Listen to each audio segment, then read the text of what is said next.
Mga kabasyong 2 ito, ang nakalagay lang is pang 4AF pero 2E engine yan. Pero tingnan nyo, pwede. So yan.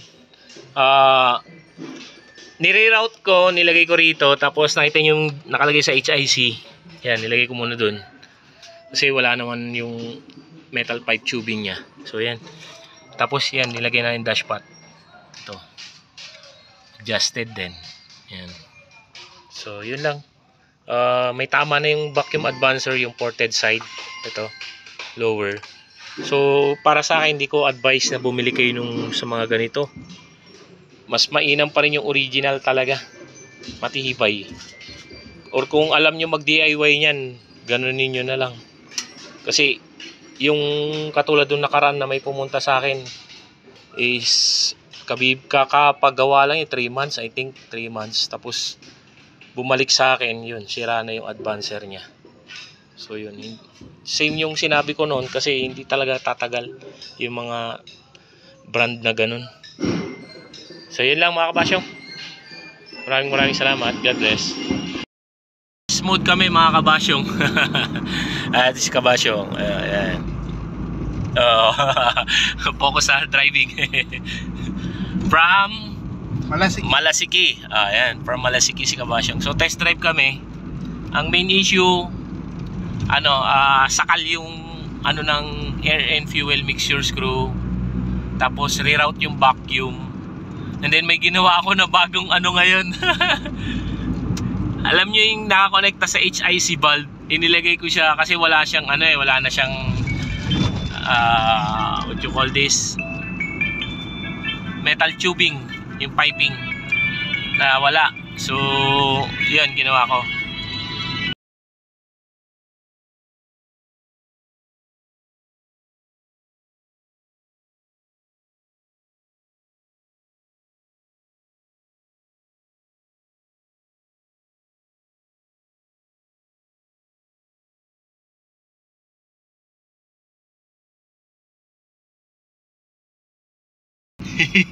Natawagan na si kabasyong, uwi ka na, sabi. Ayun, mga important matter lang. So nagte-test drive na kami, yun na nga. Tapos naglagay kami dashpot kasi walang dashpot tong unit, dala-dala ni kabasyong. Tapos nagpalit ng ilan hose ng Samco hose. Yan. Pagawan na kayo dito. Sigurado pera nyo.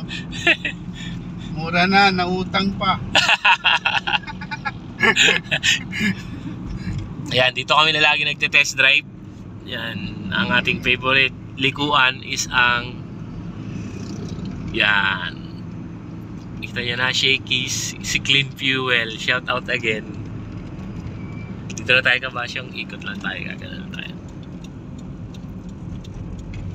Basta okay yung ng compression ng makina, walang magiging problema. Tsaka throttle, yung throttle body, madali lang siyang iset. Kapag yun kasi mga yun na may problema, ang hirap. Kasi wala ka namang pamalit sa throttle body. Not unless may ipapalit kang carburetor. Tapos basta okay yung compression, yun na nga, okay yung compression, okay ang throttle body, madali lang iset yung ating sasakyan. So yun, babalik na kami.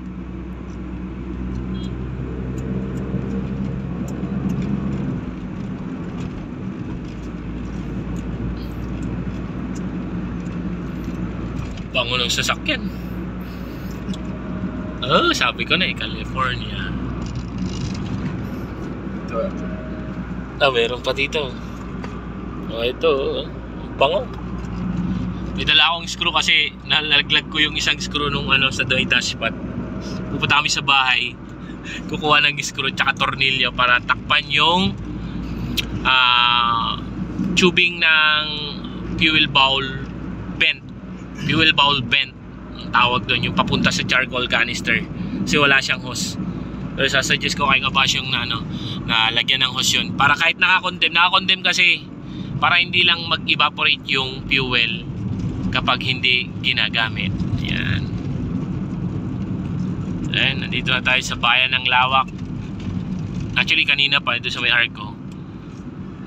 So ito, Hindi na ako kakaba-kaba ngayon.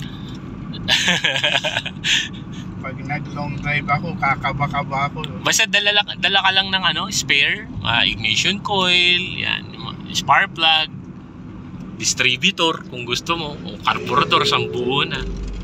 Basta nakasit Diretso lang tayo. dito lang tayo. Yan, Bayan ng Lawak mga kabasyo. Yan. Lawak Town Hall.